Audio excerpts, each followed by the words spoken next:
Hi guys, it's me Nathan here. Ulit. Hi guys. So I'm not so happy today. Actually, I'm about to start my review, and before I start that, I would like to do some sharing, but not necessarily like something you could learn from technically from anything about law school. Well, about law school, being a law student. But hold on, let me just close some door. I want some privacy. This is very important for me. Alright, I'm back. So this is take two. Okay, so before I start my video, my studies later, I decided to make this video. Okay. Ayan.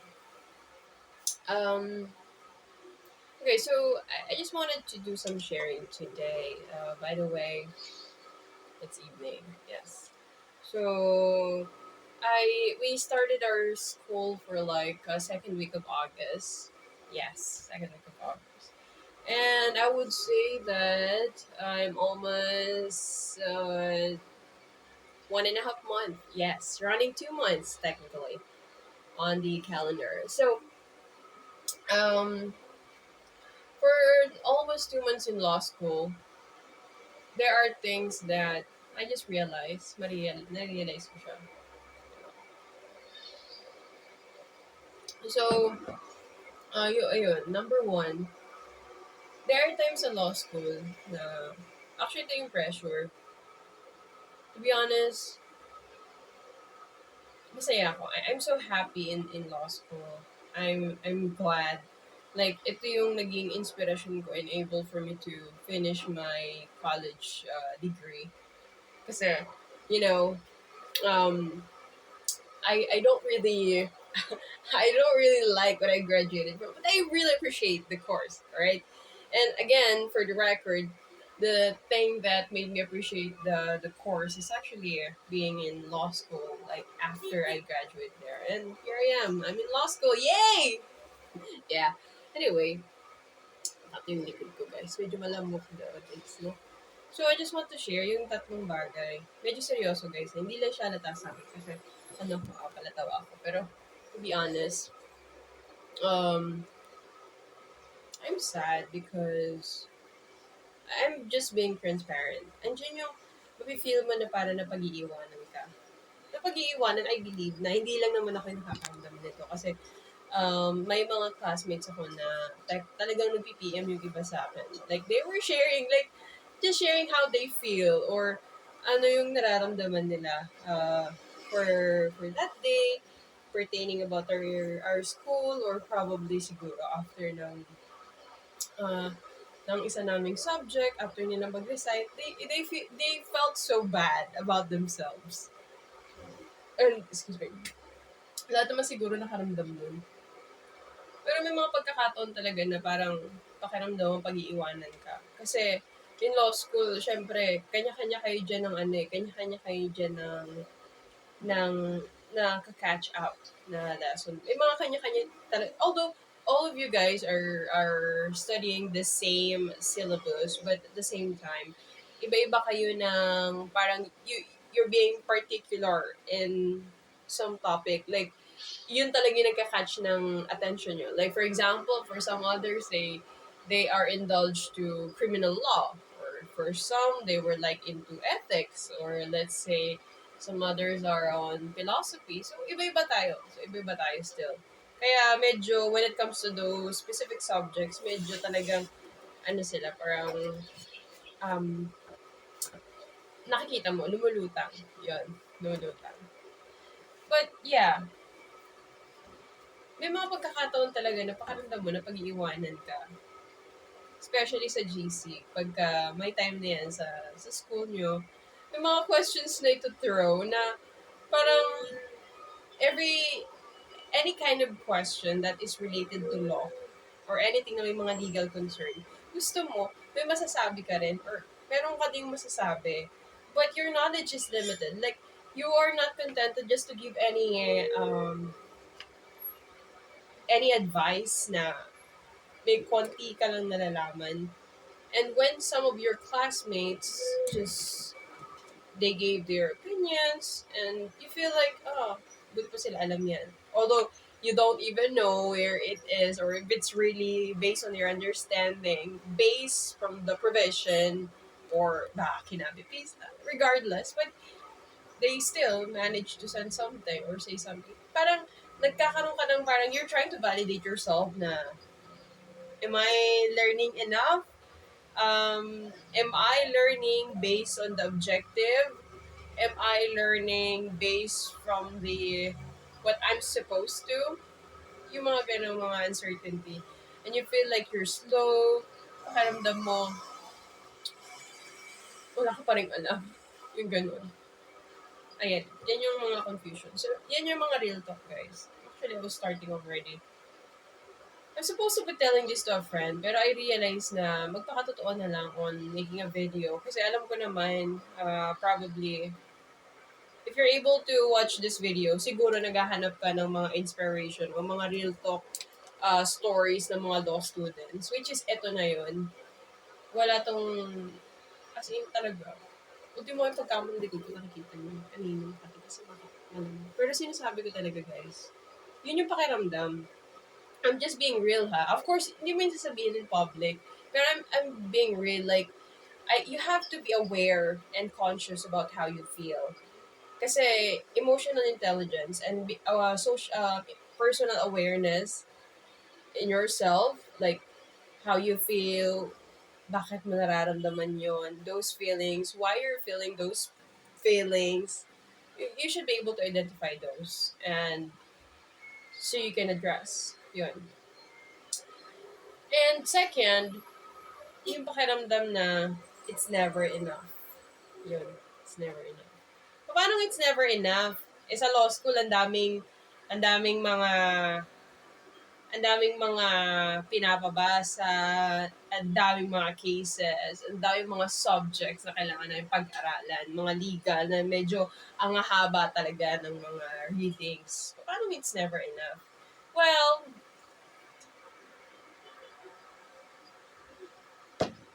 it's never enough. It's never enough when it comes to understanding. Like, it's always never enough. I'll give you an example. In law school, may tinatawag kami Socratic method. Okay? So, Socratic method na yun is very different to college. Like sa college kasi, spoon feeding. So, bibigyan kayo ng, let's say, yung syllabus nyo, yung pag-aaralan nyo. You're able to study that. And then, ayan, your recitation, di ba? The next meeting, yun yung mangyayari. Ganon, like siya. Guys, ang law school, hindi mo talaga siya may compare sa master's or doctorate degrees. May mga classmate din ako na mga nag-master's, doctorate. Talagang it's never compare. Yung pressure talagang sustain from the beginning. Alam niyo yung pagpasok nyo and then Socratic method, no? And then of course, binigyan kayo ng ilang mga cases. Ang daming mga cases. And then the next meeting, you have to magkakaroon ng question. Like, tatawagin ka ng professor mo, si judge or attorney, and then tatanungin ka ng isang kaso. And then from that case, tatanungin ili kayo. Okay? Like, what's the ruling?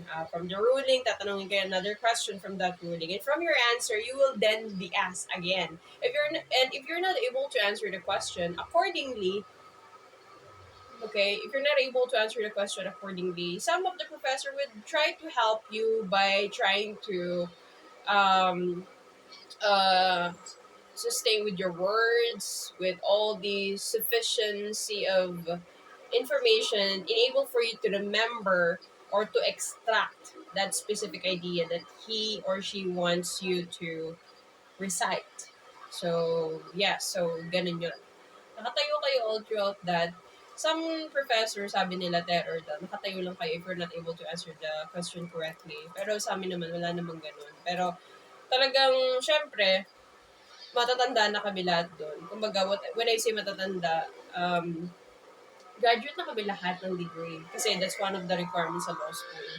Kailangan degree holder ka. But the thing is, syempre, if you're reciting and if you're not like able to give the best answer, to the question. You feel like you're irresponsible. What you did is not enough. Kind of like that. Yung ganun pakiramdam. And it's always never enough, guys. Kahit magbasa ka. Minsan parang pag nandun na kasi, minsan makakalimutan mo yung pinag-aralan mo or probably maghahalo-halo na yung mga kaso sa utak mo. Minsan pati yung name ng mga subjects, maghahalo-halo na. When I say subjects, yung mga tao dun sa kaso, maghahalo-halo na siya. So, kailangan mo talaga, technically, kailangan mo aralin by heart yung kaso. Aaralin mo talaga by heart. So, ayun. That's why, for me, it's never enough. Lagi na lang parang kulang. Parang you're never contented, no?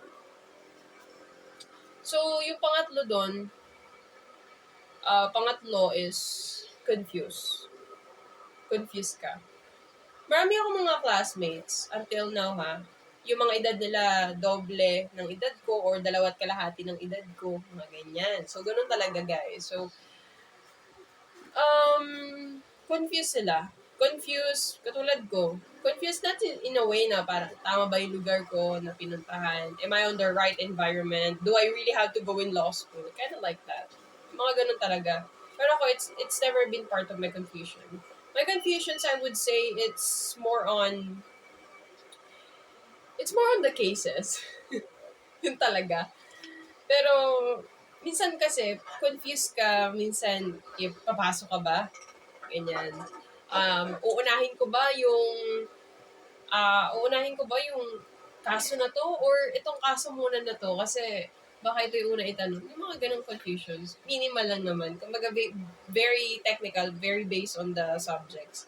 Pero yung confusions kasi na yun, it's root from fear, yung pressure, and then yung mga uncertainty. When I say fear, pressure, yung uncertainty, ano ka like, minsan natatakot ka pumasok kapag hindi mo natapos or hindi mo na master yung pinag-aaralan yung mga kaso. You're not confident. Kasi parang kang pumunta sa isang battle, sa isang gera na walang bala. O yung bala mo, hindi puno. Alam mo na, limitado lang yung putok. Yung ganun pakiramdam. Alam mo sa sarili mo na yung dala mong mga baril is bilang na yung putok. Yung tipo wag lang magkakamali ng tanong sa yung professor mo kung saan yung hindi mo pa inaral at hindi mo masasagot. Yung ganun. So, yung mga ganung uncertainty. And doon nag-a-arise yung confused. You're confused, pasok ka ba or hindi?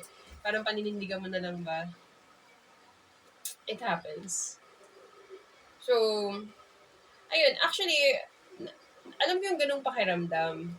That's why, whenever there's a classmate trying to reach me for some advices, I really give them the advice. Kasi I myself, kaya nga, the reason why I'm doing this video, it's because I wanted to be transparent to everything and also it's my way of trying to assess where the problem is and addressing the feelings. Kasi it's very important, guys, sa mental health natin sa law school, no? May mga law schools ngayon na talagang they're really supporting. May mga programs sila, like yung sa Arellano. May mga programs sila na may mga support groups. Pero marami na mga school, mga support groups. Pero sa Arellano, like, meron silang yung mga for mental health, ganyan. Hindi baliw, guys, sa mga makakapanood dito. Of course, most of you guys are law students. I know you guys are very smart. Pero, ayun, it's very important na meron tayong, nabibigyan natin ng pansin yung mental health natin, especially addressing the issues, the pressures, the fluctuations, fears.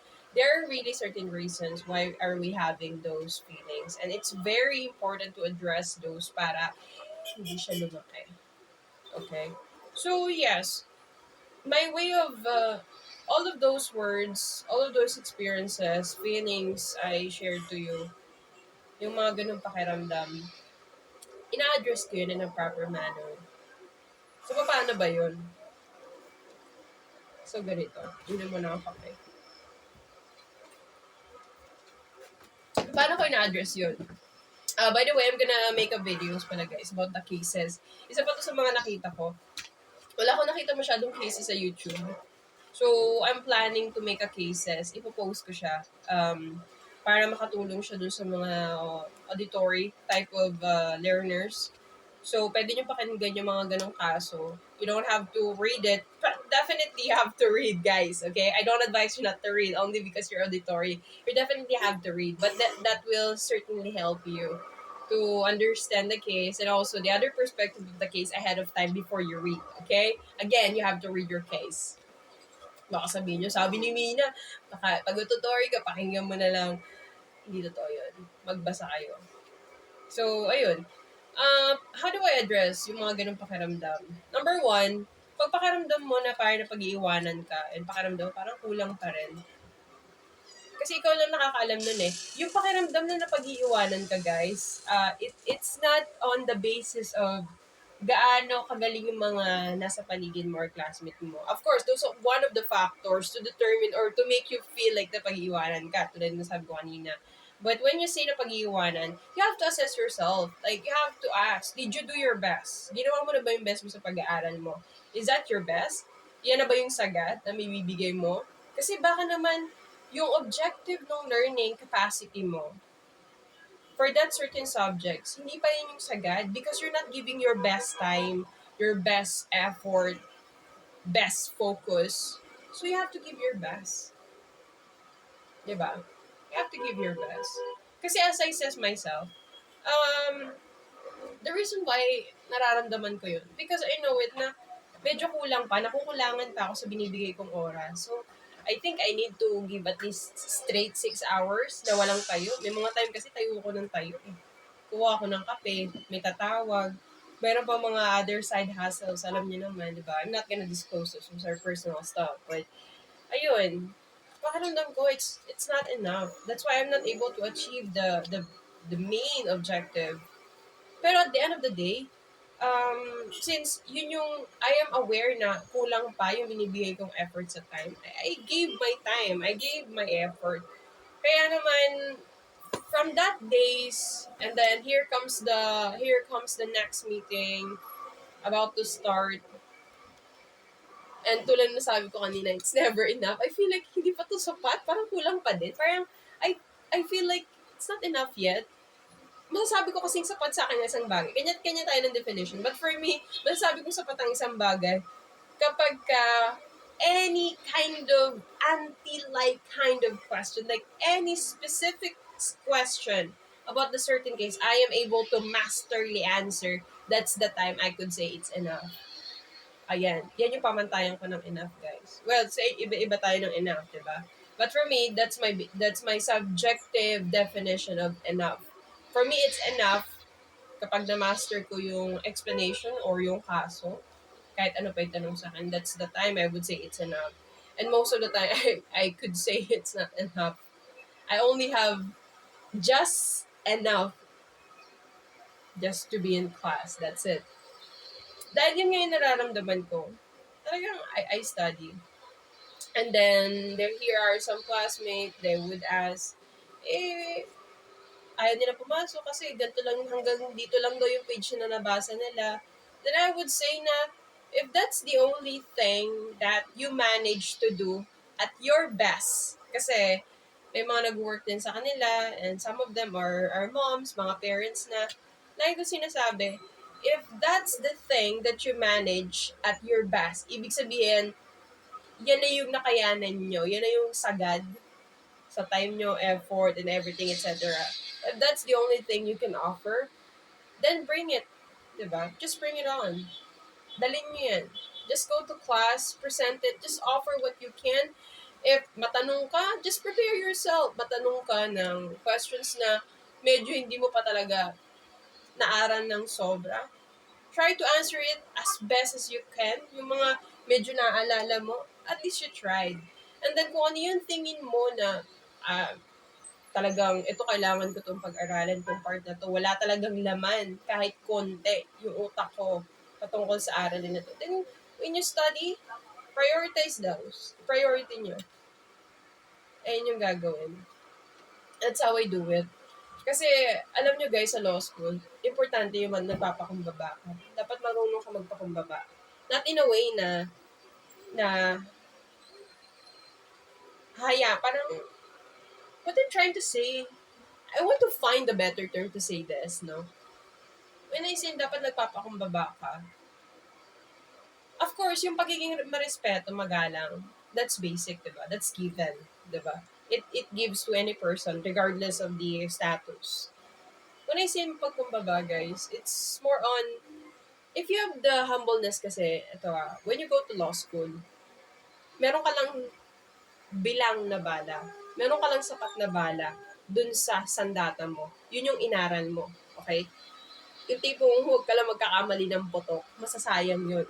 'Di ba? Wag lang magkakamali ng posisyon yung babaril sa'yo, tapos ka talaga. Yung ganun pakiramdam. So, meron ka lang sapat na bala. So, yung pagpapakumbaba, guys, importante yun eh. Why? It's because, pag meron ka pagpapakumbaba, humble na sa law school, hindi ka hindi ka masyadong madadown or masasaktan. Whatever may happen on the result of the recitation. Of course, you will feel like you're not good enough. You'll feel bad. That's normal. But when I say pagpapakumbaba, matuto kayo magpakumbaba. Dahil pakiramdam kasi ng iba, like, ayaw na nilang pumasok once na magkamali sila kasi may gusto silang patunayan sa law school eh. Gusto na lang, marami kasi sa law school guys, competitive talaga. Definitely competitive talaga sila. Syempre we have egos. Meron tayong mga ganun. Marami tayong gustong patunayan. Gusto natin makita ng mga tao, of course, the best side or version of ourselves. And syempre, pag recitation na, talaga nahuhubaran talaga kung saan yung limitasyon ng kakayahan mo at yung naiintindihan mo. Pero kung may pagpapakumbaba ka, guys, if you have the humbleness, you will learn to embrace, to accept the corrections. And those things, you'll be more open to those things that you should also give so much attention. Okay? Sa law school, doon marirealize na you only have the minimum, the bare minimum of understanding the law. And the only time that you will be able to learn and get the best out of those readings, those studies, is when you humble yourself. Humble enough to accept that you need to learn. Humble enough to accept that you need to focus. So you have to be humble. You have to be humble, guys. And syempre, pag natutunan mo na yun, you will be able to amplify the strength, the encouragement towards others. Sa law school, importante yung yung kapatiran. Importante yun, guys. Hindi ka makakasurvive na mag-isa ka lang. Literal na babalik ka dun sa no man is an island sa law school. Kahit sabi mo na mag-aral ka ng mabuti, okay, sige, na master mo. Okay, na you have the enough study, enough learning from those cases given. Pero at the end, may exhaust ka, mapagod ka. And you need a network. You need a person you can share it with who can actually understand it because you guys are sharing the same path. And those are your classmates. It's very important that you're making a connection with them. And also, syempre, masarap din sa pakiramdam, guys, kapag nakakapag-share tayo ng encouragement and nakakapagpalakas tayo ng loob ng ibang mga taong nadadaw na alam natin na ganun din naman tayo sometimes, diba? And we know how to address it accordingly because we've been there. Diba? That's the important. So, you have to be humble. Talagang puputulin yung sunga niyo sa law school. Yun nga yung sabi ko. Siguro I think mga 3 weeks pa lang ako. Yun yung nasabi ko. Diba? Kasi syempre, yung ego natin, dyan lalabas. Ayaw natin papahiya tayo, di ba? Eh syempre, kahit anong gawin mo, talagang lulutang at lulutang yung limitasyon ng nalalaman mo. But again, the first step for you to learn and to maximize, to really extract the learning objective is when you accept, when you're humble enough to accept that you need to learn, that you need to study, that you need to give so much time enable for you to understand. If you think sa una o pangalawang basa, medyo sakto lang, dagdagan mo pa. Ulitin mo pa.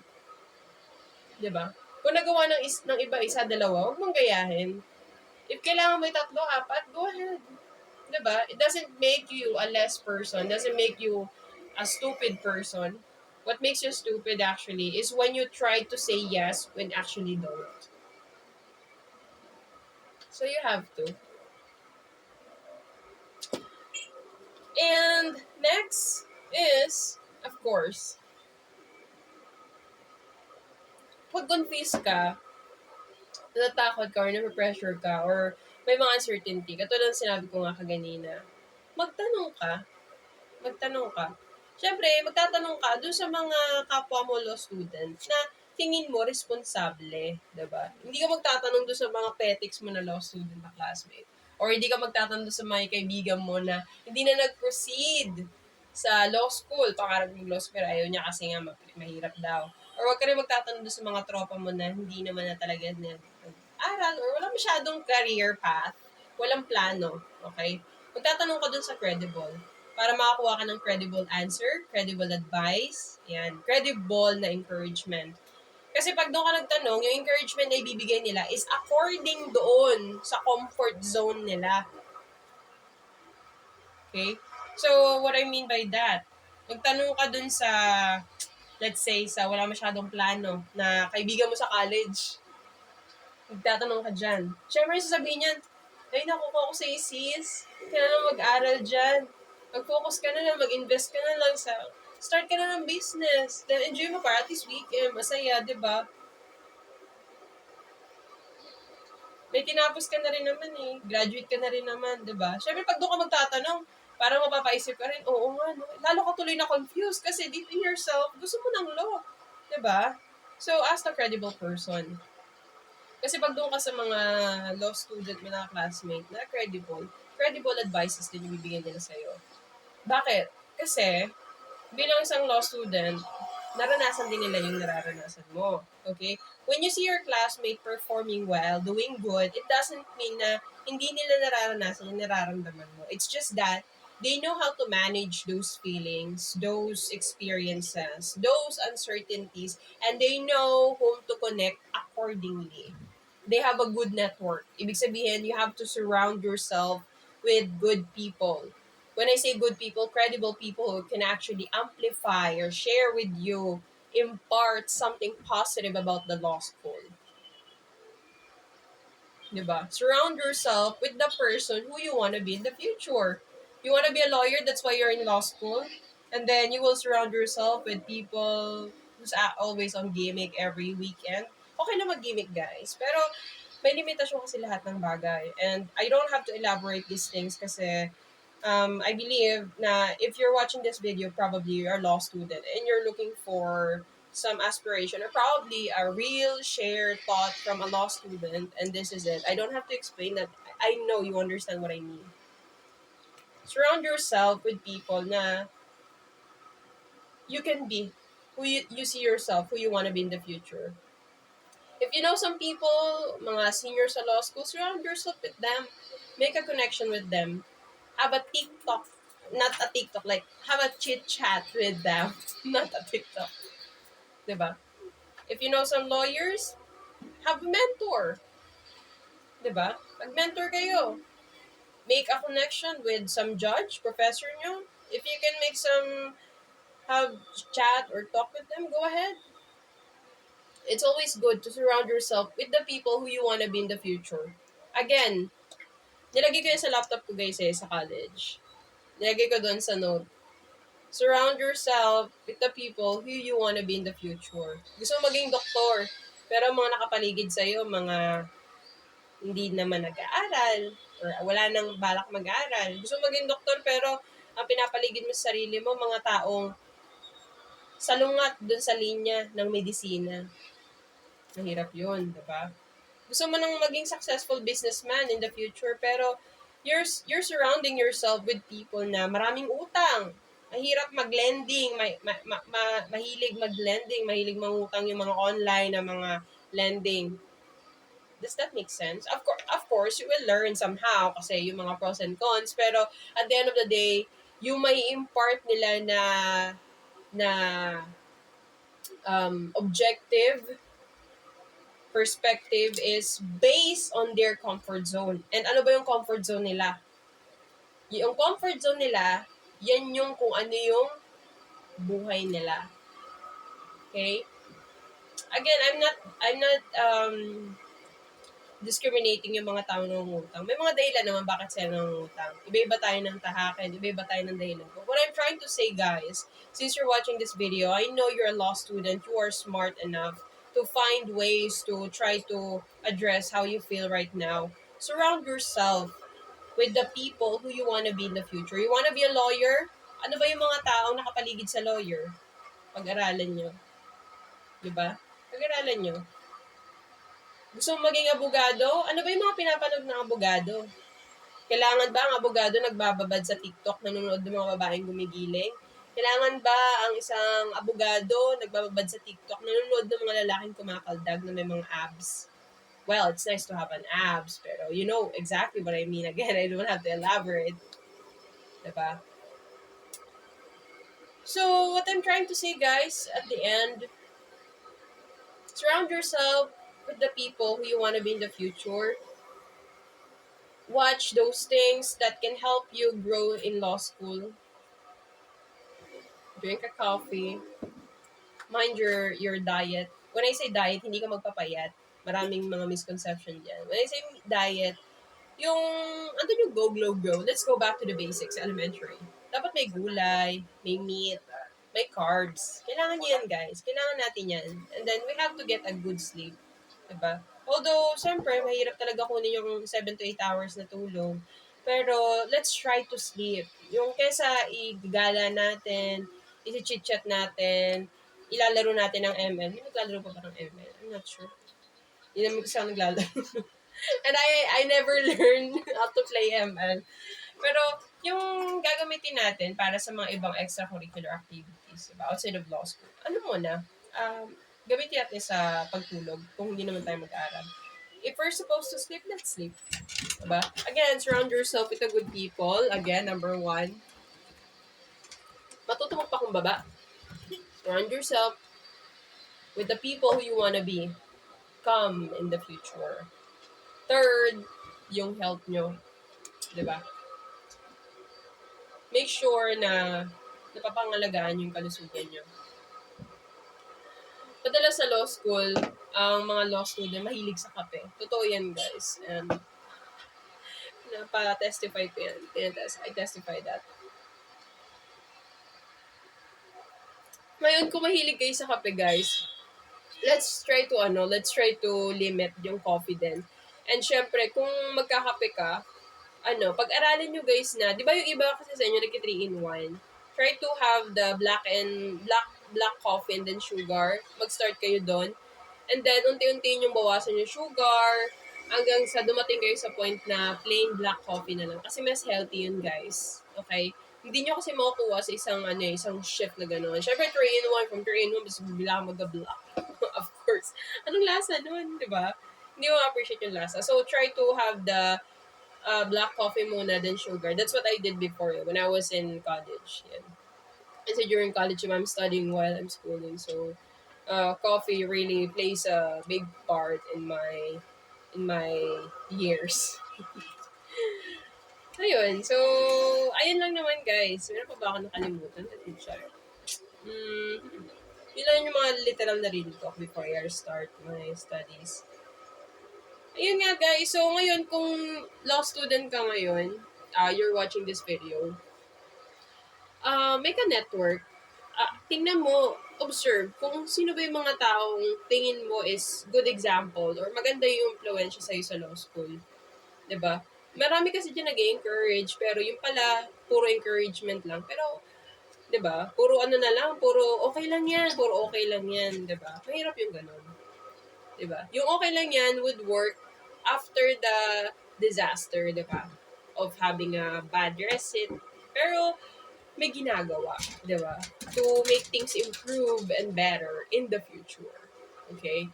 So ngayon, if you're a law student again, alamin mo kung sino yung mga taong you can make a good, positive environment sa law school. Okay, number 1.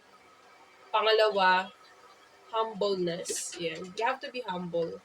Humble to be able to stand in daily recitations, di ba? Humble enough to accept that you need to understand more. You need to learn more. There are a lot of things that you need to learn. What you know right now is just the glimpse of what you need to know. You must know in law school. Yan. And humble enough, of course, to admit that you need help. Okay? Pag hindi mo na talaga kaya, guys, magtanong. Magtanong kayo. Pero try to learn it first, di ba? Pero maigi din you're trying to know the other perspective so you could come up to a better understanding. Okay? Pangatlo, your health, di ba? Alagaan nyo yung sarili nyo, guys. Pangalagaan nyo. And yun, yung coffee. Ayan, yun yung pinakamagandang advice. Try to limit the coffee and make it like black coffee first, black coffee and then sugar, then try to lessen the sugar, lessen day by day. Hindi yung nag-stick na lang kayo doon. But the main goal is to learn how to drink a coffee like a black coffee. Ngayon, kung black coffee drinker ka na while you're watching this video, then good for you. Uminom ka naman ng tubig. Isa pa yan. Excuse me. The videos na to, guys, wala masyadong mga cut-cut. Hindi ako masyadong mahilig mag-edit. But I tried to. Pero, like, ang main objective ko lang naman on sharing this video. Also, number one, helping myself to express it. Marami kasing mga, alam mo yun, yung parang mga stresses that we're able to share or um, express when we do a certain thing. Like I think this way, like sharing this, making a video of this, and having it listen to other people, like you right now watching this, is a good thing, diba? So it's how I release my stress in law school. After this, I will study na. And today is Sunday, yeah. So kahit law student tayo, hindi tayo magiinom ng inom tayo, kasi yun yung ginagawa natin pag Sunday, di ba? Puro tayo kasiyahan. It's a good kasiyahan. Pero, guys, ay iba kasi ang law school. Kailangan natin talaga mag-aral kahit mga weekends. Di ba? Pero, make sure kung you really have to drink and some important events, family gathering, go ahead. But make sure na may nagawa ka for that day. Para naman, hindi na naman pumasok yung pressure, fear, uncertainty because yung kaluluwa mo binabagabag ka na ala wala ka pang ginagawa, ala kulang pa yung nabasa mo, hala. Diba? Hindi rin naman nakaka-enjoy yun. Habang umiinom ka or tumatagay ka, by the way, hindi ako nainom, guys. Mm. Diba? Habang nagkakasiyahan kayo, biglang minumulto ka ng konsensya mo sa law school. Hala, hindi ka pa nakakabasa, hanggang pa yan. Diba? So, yun. Study. Diba? So, again, yun lang. Una, surround yourself with the good people. With the people who can make a good, positive environment in law school to you. Alright? Second, you have to be humble. And tutong magpakumbaba. Right? Pangatlo, your health. Diba? Balanced diet, and you're able to sleep accordingly and properly. Drink a lot of water and your coffee. All right. So I guess that's it for today. I will study na, mag-aaral na ako. And I'm so thankful that you're able to watch this video. Kung nanonood ka nito ngayon, panigurado nararamdaman ko. So pray ka lang. Nararanasan ko rin yan. Marami tayong nakaranas yan. You're not alone. You're not. Again, if you're watching this, ulitin ko, share it, like it, and subscribe. Mwah. Bye-bye!